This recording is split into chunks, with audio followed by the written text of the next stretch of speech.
What's good, YouTube? It's Rage Real. So in today's video, I'm gonna be showing y'all my gun ace slot offset defense. So if you enjoyed this defensive video, man, go ahead and drop a like on the video right now. Go ahead and sub and turn those post notifications on. So the defense I'm gonna be telling you about is this 3-4 odd cover 4 drop show 2. And on offense, I'm gonna be showing you how I like to guard post. I'm gonna show you how I like to guard levels wide cell, and I'm gonna show you how I like to guard PA post shot if they want to try to run that. So I do have gameplay for these, so make sure you stick around. So right here, the most important thing that you need to know is this coaching adjustment. So what I like to do, I like to have my hook curls on 5 yards. I like to have my curl flats on 0, and I like to have my flats on 15. And I will break down exactly why I have these set like this versus this particular formation. So let's come out at 3-4 odd, and our play is gonna be cover 4 drop show 2. Now ace slot offset. I want to start off by going over post, since that's one of the most popular passing plays. So one thing you'll notice about post is that it's good, obviously, as you know, because you can attack every area of the field. So on defense, we need to make sure we have somebody in every area of the field. So what I like to do, I like to baseline, the same setup as the run defense. Spread our D-line, pinch our linebackers, and now cover 2 this left side, like this. Now I like to take circle out here, man him up to X, and then I like to drag him out some. Don't matter how far you drag, I'll probably say about right there, and I like to pass commit. And now I'll come down my user. So one of the things you'll notice on post is that the hardest routes to guard is going to be the angle route and square route and circle, because if you don't know the right depth to drop your zone depth, you get cooked on that all day. So that's why we have our curl flats at 15. Gotta play that. I'll just show you. So go ahead and snap the ball. So use your responsibilities. You want to run over here, and square is yours. So square is yours all the way. And I'm gonna go back and replay and just kind of show you why this defense is so good. And after that, I'll drop you some gameplay on here so you can see me having huge success with this defense. So let's start off, right? So let's start off from outside in. So right here, he's not gonna be able to throw this on the break. Why? Because he's sitting right here and he's sitting right here, so he's holding that right here. Now this post, it's gonna be yours. So you see my user flashing the picture right there, and a lot of times you're gonna get a user alert because they're gonna think that they can throw this right there, and a lot of times they won't be able to because you're already running that way. Now let's go and break down the second read. Is right here. So watch this corner out. So it does an excellent job of baiting. I can't tell you how many picks that I caught on this. You'll see in gameplay. I caught so many picks just because what they're reading, essentially, they're looking at your cornerback. They're thinking he's like in a deep zone. So as soon as he breaks, they're thinking like, oh, I can pass lead it, because you see how he's kind of hiding right here. So they're thinking that they can pass lead it along somewhere here because they think he's going to keep dropping back. But in actuality, he's going to play a perfect angle on that, and you get a click on pick easy. So that takes care of that read. Now we have him at 0, and now look at that. Obviously, if they throw that, that should be a pick 9 times out of 10.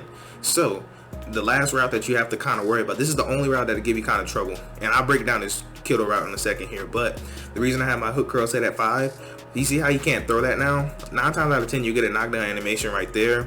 Now what you do notice is that, of course, he's going to end up in this area, but you want to kind of lurk right here. Like, you kind of want to, the quarterback's not going to want to throw that, or the user I should say, because he's going to have to like pass lead this up, and a lot of times you might be able to circle back or just at least make the tackle on it. Now if that starts becoming a huge problem, one of the things you can do, because technically this guy's doing nothing, you see how he just doesn't have nothing to do. So one of the things you can do, if they just want to use this play, you can man up the running back. And actually I do want to show you George Kittle real quick. So if you don't have a good if you have a good matchup, I say man him up. But George Kittle sometimes can break him off. You see right there, you could throw that. So I would recommend just putting him in the cloud. So I'm gonna go ahead and show you the second variation of the defense right now, and then I'll hop in the replay and show you that it still works just as well. And then I will show you gameplay. I did say I was gonna show you gameplay. I do apologize, but right here, we're set up now, and now you see I put him in the cloud, so he's gonna play at 15 now. And then now I can take him and man him up to the running back, and that's if I know they're running this post play right here. So go and snap the ball. You know, everything's still the same. All you want to do is wait, come back, and bait that. You know, so it just depends on what you want to do. Now I'm gonna hop and replay real quick and just show you, and then I'll get into the gameplay like I said. So I'm only gonna touch on 2 things. So right here I'm gonna touch on the running back one. So sometimes depending on who you have at linebacker, they will get broke off, but so I probably wouldn't recommend running man coverage like that, because they might want to make him throw that, because they can try, you know, it's still the same read, you know. So you see right there, sometimes depending on who he is, he won't get broke off that bad because he's already running that way. So he doesn't have like any change of direction. So if you have a good linebacker, I'd recommend manning him up and then maybe sliding him out maybe about right here over this person, so that way he won't get broke off so bad. But the main thing is going to be this. So watch how he plays this now. So if they have a good tight end, I recommend doing this. So you see how at 15 yards he sits right perfectly on that. So if they throw that, a lot of times you can click on that and get a pick right there. So that's what I love to do against that. But check out this gameplay real quick.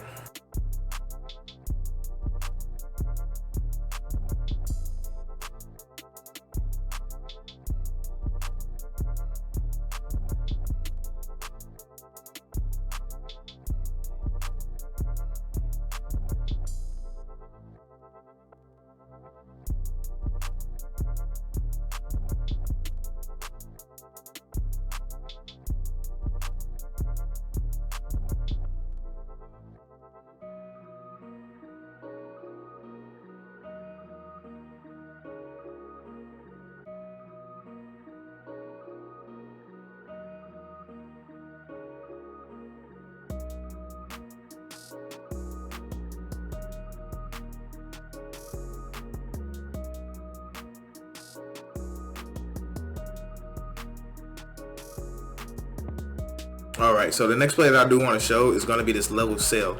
Now, like I said, it's going to be the same exact setups. So all we do is just, like I said, baseline, spread, pinch. We can cover to that side. And then now with circle, you can either man them up to the tight end, or you could put them in the cloud. I recommend putting them in the cloud if they have a good tight end. So that's kind of why I chose the 49ers as well, because they have a good tight end. So right here, we're seeing, so basically your user responsibility. Remember, you have your hook curl set at 5. So that means that triangle and square should get covered. So you want to kind of lurk like triangle where I'm standing at, and then come back on circle. So I kind of show you what I'm talking about here. So you see right here, we're waiting, boom, and now I want to come back and lurk on circle, and that's going to be a pick if they try to throw that. So real quick, I'm gonna hop in the replay so you can understand how this is so good, and then I'm gonna show you PA post. So okay, let's start with running back, right, because it's the favorite route. So we're playing at 0, right? He can't throw that, or if he ain't gonna give him some BS. So your job, honestly, is to watch this tight end, because he's actually going to slide, and then that's why I'm kind of right here, because if they throw that, a lot of times I'll be able to hold triangle. But if I wanted to, I could have just matched it with him and then circled. But you see how he's going to play that window. Now watch, since he's at 5 yards, he's going to play this right here, and then they're going to perfectly pass this off. So that means that I can come up and lurk this, so I can really go from the tight end and carry it to this person, and then I could turn around and come lurk this right here, and that's going to be an easy pick. So that's another thing that you can do right there. Now, I don't have gameplay on the rest of these guys. Normally, when I shut down post, people get out of it. When I shut down the run and post, nobody really runs these other concepts that I'm showing you, but I'm just showing you if somebody want to be ignorant that, you know, you have defense for it. So the last play that I do want to go over is going to be this PA post shot. So with PA post shot, a lot of people will try to run it stock just because you have a good flood concept. I'm trying to block my running back. My controller's tripping. Or what they might do, they might take triangle, put them on a flat route, and they might take circle, put them on a slant per se. So they might do something like this, just to pull your user to the right, and then they're reading left. Or some people just might run it stock, you know. So let's go. I'm gonna just show you stock, because most people will just come out and try to quick snap the stock with a 3-man route concept, or they may just put them on a flat. So I'm gonna put them on. No. I put them on. I run it stock because most people don't have cute setups with this. So like I said, baseline, pinch, or spread in line, pinch, cover 2. You can put them in the cloud if you want to. Now with this particular play though, your responsibility is going to be deep. So you're going to be responsible for circle, and then a lot of times this crosser will get open. I'm not even going to lie to you, it's going to get open because of how deep it's ran, because we have it at 15, but I still want to see if you can throw it. I have never had nobody run this play on me, but I know it's a popular play, so I want to make sure I kind of cover everything. So let's go and snap the ball. Now we'll just follow X and then come back, and then can you throw that? Yeah, see, so that's an even hard throw to make. So I'm going to hop in replay real quick, go ahead and show you what it looks like, and then after that I want to show you how it fares off against PA bubble with the zone drop at 0. So just keep in mind for that. So right here, like I said, 0, that's going to be covered. You're going to be on this right here. This eventually will get open, but you'll be able to circle back. You see how you can kind of play both of those? You want to kind of split the difference and then just try to bait them into one, if that's what they want to do. Or if not, you can always, if they just want to continue to try to spam that, you can always put this guy in the deep zone, and then you'll just take deep middle, if that makes sense. So right here, what I wanted to show you is that even at 15 yards, They'll have to throw this ball like right now, and they'll have to pass lead it up, you know. But even then, that's kind of a hard throw because sometimes you can kind of click on and get the animation where they catch it over the shoulder like that for the pick. So that's one of the things that you got to notate there. Other than that, like, everything's pretty much bagged. So this honestly really bags any kind of A slot, honestly. So last play I do want to show you for our end of the video is going to be this P8 bubble. So I want to kind of show you how you bag that, because I told you about it in the part 1, but I told you I wanted to show you again with this different setup where I have my curl flat. So remember, that's why I always drag my curl flat out and call pass just for this play, literally just for this play. So now watch, if I try to throw that, oh, I can't even do it, but I'm gonna replay show you that, and then I promise that's the video. I just want to make sure that y'all fully understand everything you're getting into running this defense, because honestly it's locked down in my opinion. So right here, watch when he call pass, he just flies there. That's gonna be a pick or a knockout 9 times out of 10. Like, look at that, he just completely turns and flies towards him. And now, even though we call pass, we want to take our user and just fill the gap, you know. So that's what I like to do out of that. So that's basically gonna be the video, man. Let me know if you enjoyed this scheme, because I'm enjoying it a whole lot. So do me a favor, drop a like on the video if you enjoyed it. But anyways, I'm not gonna hold up any more of y'all's time. Y'all have a blessed day. I'm Rage Rail, and I'm out.